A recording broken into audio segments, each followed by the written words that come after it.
दोस्तों, दुनिया बहुत तेजी से बढ़ रही है। हर दिन वो बदल रही है, हर दिन बेहतर हो रही है। आज जिन चीजों के बिना हम सोच भी नहीं सकते जिंदगी के, वो चीजें 25 साल पहले थी नहीं। 25 साल पहले अगर हमें बैंक का कोई पैसे ट्रांसफर करना होता था तो हमें बैंक पे जाना होता था। पहले हमारा पासबुक, वो कतार में रह के उसको अपडेट करना होता था, देखना पड़ता था कितने पैसे हैं। बाद में हम किसी को पैसे भेज सकते थे, वो भी कब? जब वो वर्किंग डेज है उस दिन, और दोपहर तक, शाम तक को ये कर नहीं सकते थे, छुट्टी के दिन ये कर नहीं सकते थे। लेकिन आज आज एक सेकंड में हम किसी को भी अपने पैसे ट्रांसफर कर सकते हैं। आज देखिए ना, आज ऐसा माहौल है कि आपको खाना खाने के लिए रेस्टोरेंट में जाने की जरूरत ही नहीं। आज इन रेस्टोरेंट का जो भी बिजनेस है उसमें भी इंटीरियर वगैरह बहुत ज्यादा करने की जरूरत ही नहीं। आज लोग घर बैठे जो भी खाना है वो मंगा सकते हैं। इनफैक्ट कुछ तो शहर ऐसे है कि जहां 24 आवर्स, यानी आधी रात को भी अगर आपको भूख लगेगी तो कोई ना कोई रेस्टोरेंट आपको कोई ना कोई खाने के लिए लाके दे सकता है। क्या हम सोच सकते थे कि 25 साल पहले ऐसा होगा कि हमें पता चलेगा कि अगर मुझे एक दिशा में एक जगह जाना है तो मुझे कितना वक्त लगेगा, कितनी ट्रैफिक है उधर, और अगर उसमें कोई प्रॉब्लम है तो दूसरा कौन सा अल्टरनेटिव रूट है, ये इमेजिन भी नहीं कर सकते थे हम लोग। ये था 25 साल पहले। और सोचिए दोस्तों कि आगे 25 साल बाद क्या हो सकता है, 2050 में क्या हो सकता है। कैसे होगा ट्रांसपोर्टेशन, कैसे होगा कम्युनिकेशन, कैसी होगी ये सब चीजें। और जब भी हम इसकी बातें करते हैं, आम आम आदमी, आम लोग सब भी बातें करते हैं, तो वो बात करते हैं ये सब कुछ बदल रहा है। उसका कारण है विज्ञान और तंत्रज्ञान। कैसी टेक्नोलॉजी अपग्रेड हो रही है, कैसी टेक्नोलॉजी बदल रही है, ये हो रहा है, वो हो रहा है, अंतरिक्ष में लोग जा रहे हैं। तो हम हमेशा अब बात करते हैं इस विज्ञान और तंत्रज्ञान की, इस टेक्नोलॉजी की। लेकिन एक्चुअली क्या है विज्ञान, क्या है तंत्रज्ञान? चलिए समझते हैं आज। सबसे पहले साइंस, यानी विज्ञान। साइंस का, विज्ञान का अर्थ है ज्ञान, नॉलेज। इनफैक्ट साइंस ये जो शब्द है ना, वो शब्द ही आया है एक लैटिन शब्द से। उसका अर्थ है टू नो, टू अंडरस्टैंड। तो विज्ञान का मतलब है कि हमारे आजू बाजू जितनी भी चीजें हैं उसको समझना, उनके फिजिकल स्ट्रक्चर को समझना। हमारे आजू बाजू हम जिस इकोसिस्टम में रहते हैं, हम जिस दुनिया में रहते हैं, उसमें आजू बाजू जितनी भी क्रिया प्रक्रिया होती है, प्रोसेसेस होती है, उसको समझना, ये भी है साइंस। अभी देखिए कि हमारे पेड़ है, अभी पेड़ को टहली है, पेड़ को पत्ते हैं, फूल है, फल है। अभी फूल फल कैसे होता है, पत्ते कैसे होते हैं, इसका फिजिकल स्ट्रक्चर क्या है, ये भी साइंस है। और ये जो पत्ता है, ये पत्ता किस तरह से धूप में प्रकाश संश्लेषण प्रक्रिया तैयार करता है, कैसे खुद का अनाज बनाता है, कैसे ऑक्सीजन बाहर डालता है, ये पूरा प्रक्रिया समझना, इस प्रोसेस को समझना, ये भी विज्ञान है, साइंस है। तो साइंस विज्ञान है इन सभी चीजों को समझना, जानना। और फिर तंत्रज्ञान क्या है? तंत्रज्ञान है कि यह जो नॉलेज है, ये जो ज्ञान है, इस ज्ञान का एप्लीकेशन, इस ज्ञान के साथ, इस नॉलेज के साथ कुछ ऐसा उपकरण, कुछ ऐसा सोल्यूशन बनाए जिससे हमारी लाइफ बेहतर हो जाए, जिससे हमारे कुछ प्रॉब्लम सॉल्व हो जाए। जैसे अगर आपने पेड़ों के बारे में, एग्रीकल्चर के बारे में इतनी पढ़ाई की है, अगर उसमें ज्ञान अच्छा किया है, तो ऐसी कुछ टेक्नोलॉजीज का निर्माण आप कर सकते हैं कि जिसकी वजह से पेड़ों की ग्रोथ अच्छी हो, उनकी बीमारियां कम हो। और ऐसे ही जैसे इजराइल ने एग्रीकल्चर में काम किया है, तो अपने इस नॉलेज का जो एप्लीकेशन है डे टू डे लाइफ में, उसे कह सकते हैं हम तंत्रज्ञान। और ये तंत्रज्ञान पूरी तरह से डिपेंड होता है नॉलेज के ऊपर। जितना हम नॉलेज अच्छा करें, जितना हम नॉलेज बढ़ाए बढ़ाए उतना ही हम तंत्रज्ञान विकसित कर सकते हैं, बेहतर कर सकते हैं। लेकिन दोस्तों, ये जो पूरा प्रोसेस है ना, ये ज्ञान का, विज्ञान का और तंत्रज्ञान का, ये पूरा प्रोसेस में हम वैसे देखा जाए तो कुछ नया क्रिएट नहीं करते। ये सब चीजें ऑलरेडी हमारे कुदरत में है। ये सब चीजें ऑलरेडी इस यूनिवर्स, इस धरती माँ, इस प्रकृति में है। ये प्रकृति पिछले, आई मीन, 450 करोड़ साल से ये हमारी दुनिया है, ये पृथ्वी है। 350 करोड़ साल से इस पृथ्वी के ऊपर अलग अलग जीव है। तो अलग अलग जीव, चाहे वो जमीन पे हो, चाहे वो पानी में हो, हवा में उड़ते हो, इस हर जीव की व्यवस्था रखने के लिए, उनकी जो भी जरूरत पूरी करने के लिए, इस धरती माँ ने एक सिस्टम का निर्माण किया, एक व्यवस्था का निर्माण किया। और जो ये व्यवस्था करोड़ों साल से है। मनुष्य अभी इस व्यवस्था में, इन करोड़ों जीवों में से एक जीव है जो सिर्फ पिछले 2 लाख साल से है इस धरती के ऊपर। तो मनुष्य एक्चुअली समझने की कोशिश कर रहा है, मनुष्य एक्चुअली जानने की कोशिश कर रहा है, ज्ञान समझने की कोशिश कर रहा है कि ये प्रकृति ने कैसी बनाया है ये पूरा संतुलन, ये पूरा स्ट्रक्चर। और जैसे जैसे हम समझते हैं ना, वैसे वैसे ये टेक्नोलॉजी बेहतर होती जा रही है। अभी देखिए टेलीफोन, अभी हमने एक ज्ञान विकसित किया कि एक दूसरे के साथ संभाषण हो सकता है, कम्युनिकेशन हो सकता है, एक दूसरे के साथ रिसीवर, स्पीकर, ऐसी चीजें होती है। एक उपकरण का निर्माण किया जा सकता है जिसका नाम है टेलीफोन। हमने उपकरण तैयार किया, और वो उपकरण, वो टेलीफोन एक दूसरे के साथ वायर के साथ अगर जोड़े तो एक दूसरे के साथ बात कर सकते हैं। ये हमने कब किया? जब हमारी नॉलेज उतनी ही थी। बाद में जैसे हमने पढ़ाई की, हमारी नॉलेज समझी और हमें समझा कि प्रकृति में क्या चीज है, क्या है इस प्रकृति में, तब हमें यह समझा कि एक्चुअली ये सब संभाषण, ये कम्युनिकेशन करने के लिए कोई जरूरत नहीं वायर की। विदाउट वायर भी हम कर सकते हैं और मोबाइल की निर्मित हुई। अभी ये 2G, 3G, 4G, 5G भी हम लोग गए हैं, तो इसमें भी हम नए नए धातु का देख रहे, खोज रहे हैं कि ये धातु इससे बेहतर है, इसकी अलग अलग विशेषताएं हैं, तो ये धातु है, इसका उपयोग करके हम और बेहतर ये सर्विस दे सकते हैं। तो ये हमारा नॉलेज डेवलप हो रहा है, ये हमें नॉलेज बेहतर हम लोग कर रहे हैं, इसकी वजह से तंत्रज्ञान बेहतर हो रहा है। अभी एक समय था कि टीवी के एंटीना कंपलसरी था, रिसीवर एंटीना अगर नहीं तो हम टीवी देख नहीं सकते थे, लेकिन आज कहीं भी आप टीवी देख सकते हैं, उसे कोई भी एंटीना की जरूरत नहीं। आज स्पेस टूरिज्म की शुरुआत हुई है, यानी आप रॉकेट में बैठ सकते हो, आप अंतरिक्ष में जा सकते हो, घूम के फिर से आ सकते हो, ऐसे टूरिज्म की। अब कितने मिनट में आप जाओगे स्पेस में, कितना वक्त रहोगे, सब एक्यूरेटली हम बता सकते हैं। ये ऑलरेडी एग्जिस्टिंग है, हमें आज पता चल रहा है इसके बारे में। दोस्तों, ये जो पूरी दुनिया, ये जो प्रकृति है, ये जो धरती माँ है, ये अत्यंत विशाल है। कई सारे छोटे छोटे चीजों का भी उसने हर बहुत बाखूबी से ख्याल रखा है। लिमिटेशन हम में है, लिमिटेशन मनुष्य में है कि मनुष्य उसको समझने में समझ नहीं पा रहा है। और अगर साइंस, विज्ञान और तंत्रज्ञान को डेवलप करना है तो बेसिकली इस माँ को, इस प्रकृति के जो रचना को, वो समझना जरूरी है। और अगर मैं बोलता हूं कि हर हर तरह के जीव के लिए इस प्रकृति ने, इस माँ ने हर तरह की व्यवस्था की है, तो मनुष्य भी ये ऑलमोस्ट 50 करोड़ जीवों में से एक जीव है। तो मनुष्य के भी जो जरूरतें हैं, वो हर जरूरत का सॉल्यूशन, हर जरूरत की पॉसिबिलिटी इस माँ ने तैयार करके रखी है। सिर्फ हमको समझना है। यानी अगर मनुष्य को ऊर्जा चाहिए, खाना चाहिए, अगर मनुष्य को इस्तेमाल करने के लिए चीजें चाहिए, अगर मनुष्य को बिल्डिंग कंस्ट्रक्शन के लिए कुछ मटेरियल चाहिए, तो इसकी सब व्यवस्था के कुदरत में है, इसकी सब व्यवस्था इस प्रकृति में है। हमें सिर्फ समझना होगा, हमें समझना होगा कि एक्चुअली क्या नियम है जिस नियम के आधार पर ये सब चलता है, कौन सी दिशा में हमें जाना चाहिए, कौन से नियम पे हमें काम करना चाहिए, ताकि हमारी हर जरूरत पूरी हो सके। और हमारी इस माँ के पास, प्रकृति के पास, कुदरत के पास इतना सब कुछ है कि हमें कुछ करने की जरूरत है, हमें सिर्फ उस नियमों को समझने की जरूरत है, उस सही दिशा में जाने की जरूरत है। और दोस्तों, बात सिर्फ फिजिकल या भौतिक चीजों की नहीं है। ये कुदरत इतनी विशाल और इतनी महान है कि अगर दिल से आप कुछ करना चाहते हो इस जीवन में, अगर आप बाकी के लोगों के लिए, अलग अलग जीव के लिए अगर कुछ करना चाहते हो, अगर इस जिंदगी को, इस जीवन को, इस दुनिया को बेहतर करना चाहते हो, दिल से करना चाहते हो, अगर आपका उद्देश्य सही है, मन से आप काम कर रहे हो, तो उसके लिए भी ये माँ आपको हेल्प करती है। अगर आप सिंसियरली, अगर अच्छे उद्देश्य के साथ, मकसद के साथ कुछ कर रहे हो, तो उसके लिए भी ये माँ, ये प्रकृति हमें मदद करती है। लेकिन एक अच्छी बात यह भी है कि हमारे इस माँ को समझना, प्रकृति को समझना, ये बहुत फायदेमंद भी है। माँ को समझना, इस विशाल प्रकृति के बारे में जानने की कोशिश करना, इससे बहुत ज्यादा पैसा मिलता है, बहुत ज्यादा फायदा होता है। आपकी ऑर्गेनाइजेशन बहुत बड़ी हो सकती है। कैसे? तो दुनिया की आज की तारीख में सबसे फास्टेस्ट ग्रोइंग जो कंपनीज है, वो कौन सी है? वो वही कंपनीज है जो इस नॉलेज को, इस ज्ञान को और तंत्रज्ञान को समझती है, जो इस ज्ञान को, विज्ञान को, इस तंत्रज्ञान को विकसित करती है। वही तो सबसे बड़ी कंपनी है।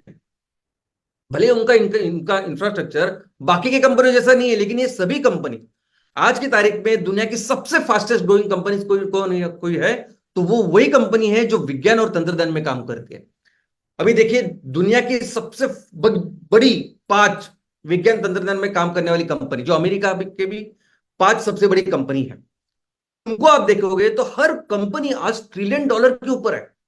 ट्रिलियन डॉलर का मतलब है 80 से 85 लाख करोड़ के ऊपर है ये 5 कंपनियां। और इस 5 कंपनियों में से 2 कंपनियां यानी माइक्रोसॉफ्ट और एप्पल, ये 2 कंपनियां तो आज की तारीख में 3 ट्रिलियन डॉलर यानी 225 लाख करोड़ से भी ज्यादा ऐसे उनके वैल्यूएशन है। इतनी बड़ी कंपनियां ये बन चुकी है, क्यों? सिर्फ वो इस विज्ञान और तंत्रज्ञान की वजह से। सिर्फ वो कोशिश करते हैं कि कैसे इस प्रकृति को समझे, कैसे इस नेचर को समझे। तो दोस्तों, हमें भी अगर हमारे समाज को, हमारे देश को दुनिया का सबसे सर्वश्रेष्ठ देश बनाना है, अगर हमें अपने समाज को दुनिया का सबसे डेवलप्ड, विकसित ऐसा समाज बनाना है, तो हमें भी ऐसी व्यवस्था का निर्माण करना होगा। हमें भी ऐसी व्यवस्था का निर्माण करना होगा कि जिसमें ये ज्ञान, ये विज्ञान और तंत्रज्ञान ये बढ़े। हमें ऐसे संस्कृति का निर्माण करना होगा कि जिस संस्कृति में हर कोई विज्ञान और तंत्रज्ञान में बढ़ाने के लिए अपना योगदान दे। और ये बहुत जरूरी है। कैसे करें, समझते हैं। देखिए, अभी एटमॉस्फेयर, एटमॉस्फेयर है ना वातावरण। वातावरण का मतलब है वात आवरण, हवा का आवरण। हमारे इस पृथ्वी के ऊपर एक हवा का आवरण है, वात का आवरण है। कुदरत ने अपने हाथों से इसे बनाया। ये हवा का आवरण है, ये एटमॉस्फेयर है, ये वातावरण है। उसकी वजह से तो हमारा ग्रह बाकी के ग्रहों से अलग है। ये हवा का आवरण कुदरत ने इतनी अच्छी तरीके से बनाया है। इसकी वजह से आज हमारी इस धरती के ऊपर कितने सारे अलग अलग तरह के जीव हैं। और ये कब से है? ये वही 450 करोड़ साल से है। लेकिन हमें इसके बारे में कब पता चला? कुछ सालों पहले। तो साइंस, तो हमें जो नॉलेज पता चला कि ऐसा एटमॉस्फेयर होता है, ऐसे वातावरण या वायु का आवरण पृथ्वी के इर्द गिर्द है, और जिसकी वजह से ये दुनिया पॉसिबल है, ये हमें समझना, ये है विज्ञान। इसका कॉम्पोजिशन समझना, यानी इस हवा में ऑक्सीजन 21 है, नाइट्रोजन है, ऑर्गन है, कार्बन डाइऑक्साइड है, ये सब चीजें का समझना हमारी नॉलेज के साथ, हमारे एक्सपेरिमेंट के साथ, ये है विज्ञान।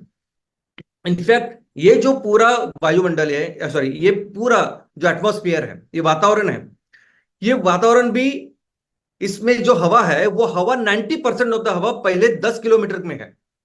वातावरण कई सारे किलोमीटर, बहुत उसकी लेंथ ज्यादा है, लेकिन पहले नीचे के जो 10 किलोमीटर है उसमें 90% ऑफ द हवा है। और इस हवा का एक वजन है, इस हवा का एक प्रेशर है। उस ऊपर जैसे आप 10 किलोमीटर के ऊपर जाएंगे, वैसे ये हवा पतली पतली होती जाती है। वैसे वैसे ऑक्सीजन वगैरह उसकी जो कॉन्सेंट्रेशन उसमें हवा में कम कम कम होती जाती है। तो नीचे के जो 10 किलोमीटर है, वो 10 किलोमीटर में सबसे ज्यादा ये हवा है, सबसे ज्यादा ये कॉन्सेंट्रेशन है। अभी ये जो कॉन्सेंट्रेशन है, उसके वजह से इस वायु का दाब तैयार होता है, उसका प्रेशर तैयार होता है, जिसे हम कहते हैं एटमॉस्फेरिक प्रेशर। अभी ये नॉलेज हमने प्राप्त किया, ये हमें समझा कि प्रकृति की ऐसी रचना है, प्रकृति ने ये सब करके रखा है। अभी इस नॉलेज के ऊपर फिर हमने क्या की? टेक्नोलॉजी डेवलप किया, तंत्रज्ञान डेवलप किया। तो चलिए, ऐसा है, प्रकृति ने ऐसे बनाया, तो चलो इससे का क्या फायदा हो सकता है जिंदगी बेहतर करने के लिए? कौन से उपकरण, कौन से सोल्यूशन हम बना सकते हैं? तो हमने बनाया अभी सिंपल सिरिंज। यानी जब आप डॉक्टर के पास जाते हो, डॉक्टर जब इंजेक्शन देने के लिए, वो एक नीडल सुई होती है और सिरिंज होती है। आप देखोगे तो डॉक्टर क्या करता है कि उस पानी में, उस इंजेक्शन में जो कुछ है उसको डालता है, और उस पूरा द्रव जो इंजेक्शन है, दवा जो है, वो सिरिंज में लेता है। वो कैसे होता है? तो दोस्तों, ये एटमॉस्फेरिक प्रेशर कंटिन्यूअसली सब जगह है। आज आप जहां बैठे हो, मैं यहां बैठा, तो आजू बाजू पूरी एटमॉस्फेरिक प्रेशर है, लेकिन जो हम उसे अभी महसूस नहीं कर रहे हैं, हमें इसकी आदत हो चुकी है। लेकिन मोमेंट आप किसी भी जगह पे अगर आपने निर्वात कर दिया, किसी भी जगह पे अगर आपने हवा निकाल दी, उसका हवा का प्रेशर कम कर दिया, तो आजू बाजू के एरिया से एकदम से वो हवा उसमें चली जाती है। वैसे यह होता है कि सिरिंज डालने के बाद जैसे ही आप सिरिंज निकालते, ऊपर खींचते हो, नीचे वो निर्वात तैयार करते हो, वैक्यूम तैयार करते हो, और एकदम से फिर बाकी का एटमॉस्फेयर प्रेशर जाता है और उस लिक्विड को वो अंदर डालता है। और वैसे ही होता है जब हम स्ट्रॉ से कुछ जूस पीने की कोशिश करते हैं। नॉर्मल आप जूस में ऐसे स्ट्रॉ डालिए, कुछ नहीं होगा। आप जब स्ट्रॉ डालते हैं और वो स्ट्रॉ में जो हवा है उसको निकालते हो, उसको सक करते हो, तो वो वैक्यूम क्रिएट होता है। और उसके वजह से आजू बाजू का जो प्रेशर तो रहता ही है कंटिन्यूसली, वो उस लिक्विड को, उस जूस को उस स्ट्रॉ में डालता है और हम उसे पीते हैं। इतना ही नहीं है कि वैक्यूम क्लीनर भी अगर आप देखोगे तो वैक्यूम क्लीनर क्या है? वैक्यूम एक सिंपल ऐसी मशीन है कि जो एक एक कंपार्टमेंट है, उसमें वो निर्वात तैयार करता है। निर्वात यानी वैक्यूम तैयार करता है, और जैसे ही वह वैक्यूम तैयार होता है जहां प्रेशर एकदम कम हो जाता है बिल्कुल, तो आजू बाजू की जो हवा का प्रेशर है वो फटक से वो जो कचरा है, वो कचरा उसको या जो भी चीजें हैं उसको वो अंदर डालती है। यही वैक्यूम क्लीनर है। और सिर्फ वैक्यूम क्लीनर ही नहीं, कई सारे बड़े बड़े इक्विपमेंट्स भी है जो इस प्रिंसिपल पे काम करते हैं। कौन सा प्रिंसिपल? Atmospheric pressure. और कहा है वो? हर जगह है इस दुनिया में, इस पृथ्वी के ऊपर हर जगह है। इनफैक्ट हमारा जो हॉट एयर बलून है, यानी बलून जो ऊपर जाता है, वो कैसे जाता है? तो उस बलून के अंदर, उस इतने बड़े गुब्बारे के अंदर जो हवा होती है, उस हवा को गर्म करके उसका प्रेशर कम किया जाता है। जैसे ही अंदर का प्रेशर कम होता है, बाहर का प्रेशर वैसे ही ज्यादा है, तो वो उसको लिफ्ट करता है, ऊपर लेके जाता है। जैसे हमारा हाथ का बच्चों का गुब्बारा होता है, बस वैसे ही। और जब आपको नीचे आना होता है तो फिर से वो अंदर का जो बलून का अंदर का प्रेशर है, हवा का प्रेशर, उसको बढ़ाया जाता है, तो फिर से वो नीचे आता है। इनफैक्ट हमारा ये जो एरोप्लेन है, वो भी इस प्रिंसिपल के ऊपर, इस विज्ञान के ऊपर चलता है। आज आप देखोगे कि एरोप्लेन जैसे बनते हैं, उड़ते हैं, तो एरोप्लेन बेसिकली तीन चीजों के ऊपर काम करते हैं। एक तो एटमॉस्फेरिक प्रेशर, दूसरे न्यूटन के गति विषयक नियम, और ऑफ कोर्स ग्रेविटी। तो इन चीजों के ऊपर ही अलग अलग ऐसे उपकरण बने हुए हैं। इसके बाद फिर हमें यह भी पता चला कि इस एटमॉस्फेयर के, इस वातावरण के अलग अलग लेयर्स है, अलग अलग लेयर्स है, अलग अलग उसकी विशेषता है और उसका काम। जैसा हमें पता चला कि सबसे पहला जो लेयर है पृथ्वी के पृष्ठभाग से लेके पहले जो 10 से 12 किलोमीटर है, वो जो लेयर है उसे हम कहते हैं ट्रोपोस्फियर। अभी ये वो लेयर है कि जिसमें सबसे ज्यादा हवा है। ये वो लेयर है कि कुदरत के मौसम की जितनी भी चीजें वो इसमें होती है, यानी बादल बनते हैं, बादल बरसते हैं, आंधी होती है, तूफान आते हैं, या हवा एक जगह से दूसरी जगह से जो जाता है, हवा का जो सर्कुलेशन है, वो सब कुछ होता है इस ट्रोपोस्फियर में। जो पूरे मौसम हवामान से रिलेटेड सब जो चीजें हम देखते हैं हर दिन, वो होते हैं इसमें। और इसके ऊपर जो होता है वो दूसरा लेयर होता है, जो 10-12 किलोमीटर से शुरू होकर 50 किलोमीटर तक होता है। और इस लेयर में फिर ना हवा उतनी ज्यादा होती है, ना बादल इतने ज्यादा होते हैं, तो इसलिए 10-12 किलोमीटर के ऊपर ही हमेशा जेट, प्लेन, हेलीकॉप्टर ये उड़ते हैं। इसके अलावा इस वातावरण में, इस एटमॉस्फेयर में ना, एक ऐसी स्पेशल लेयर है जो ऊपर नीचे होती रहती है, और वो जो लेयर है उसका नाम है आयोनोस्फीयर। वो जो लेयर है, उस लेयर में चार्ज पार्टिकल होते हैं, उसमें चार्ज इलेक्ट्रॉन्स होते हैं। अब ये इलेक्ट्रॉन्स पार्टिकल को कौन तैयार करता है? तो सूरज की किरणें तैयार करती है। लेकिन उससे क्या होता है, देखिए हमारे यहाँ बैटरी होती है, आपके टू व्हीलर में, फोर व्हीलर में बैटरी रहेगी। बैटरी से बिजली तैयार होती है, कैसे? तो बेसिकली उस बैटरी में चार्ज इलेक्ट्रॉन्स होते हैं। वो इलेक्ट्रॉन्स एक दूसरे के जगह जाते हैं, वो गति निर्माण करते हैं, उसकी वजह से बिजली तैयार होती है। वैसे ही सेम हमारे एटमॉस्फेयर में होता है। हमारे इस एटमॉस्फेयर में, हमारे इस वातावरण में भी ऐसे कोई चार्ज पार्टिकल्स है, ऐसे इलेक्ट्रॉन्स है। और ये वो चार्ज पार्टिकल है, ये वो इलेक्ट्रॉन्स है जो इंफॉर्मेशन, कम्युनिकेशन, ये एक दूसरे से दूसरी जगह लेके जाते हैं। ये वो चार्ज पार्टिकल है जिसकी वजह से हम जो मोबाइल की से बात करते हैं वो जाते हैं। ये वो चार्ज पार्टिकल है जिससे हम रेडियो सुनते हैं, ये एएम एफएम। और ये जो लेयर है वो दिन में, रात में अलग अलग जगह पे होती है, या अलग अलग लोकेशन पे उसका एक लोकेशन होता है। लेकिन वो इतनी इंपॉर्टेंट है कम्युनिकेशन के लिए कि आज उसके वजह से ये पूरा जो विदाउट वायरलेस कम्युनिकेशन हमारा हो रहा है हर जगह पर, ये इस आयोनोस्फीयर की वजह से हो रहा है। तो बेसिकली ये सब क्या है? अभी सबसे बड़े जो साइंटिस्ट है उनमें से एक संशोधक हमारे न्यूटन है। न्यूटन ने कोई कोई किसी बहुत बेसिक ऐसी चीजें हमारे सामने रखी है फिजिक्स के। ओके, तो उसमें जो लिखे, अभी जैसे एक उन्होंने गुरुत्वाकर्षण का नियम हमें बताया कि ऐसे गुरुत्वाकर्षण होता है, ऐसी ग्रेविटी होती है, और जो भी चीज हम डालें वो नीचे इस धरती के ऊपर जाती है। दोस्तों ये सभी क्या है? ये सब चीजें क्या है? ये उनके गति विषयक जो नियम है वो क्या है? वो बेसिकली समझना कि प्रकृति काम कैसे करती है। प्रकृति ने हर चीज बनाई है हमारे लिए, हर एक जीव के लिए, उसकी सुरक्षा के लिए, उसका ख्याल रखने के लिए प्रकृति ने वो चीज बनाई है। ये गुरुत्वाकर्षण भी उसी के लिए है। आप जैसे ही अंतरिक्ष में चले जाओ, कुछ नहीं, गुरुत्वाकर्षण वगैरह कुछ नहीं, ये गतिविधि नियम कुछ नहीं। किसने बनाया फिर ये प्रकृति ने बनाया। और ये इन चीजों को समझना, इन चीजों को सामने रखना, यही काम करते संशोधक।